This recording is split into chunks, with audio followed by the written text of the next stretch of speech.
Hello everyone, this is आमना रिजवी।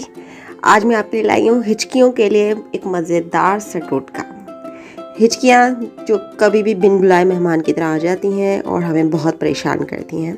तो इसके लिए आपको ये करना है कि जस्ट आपको एक चम्मच, एक स्पून, एक टेबल स्पून शुगर लेना है। आपको अच्छे से चबा के खाना है और उसके बाद 1 गिलास पानी आपने पी लेना है जस्ट। और उसके बाद विदिन अ मिनट आपकी हिचकियाँ गायब हो जाएंगी।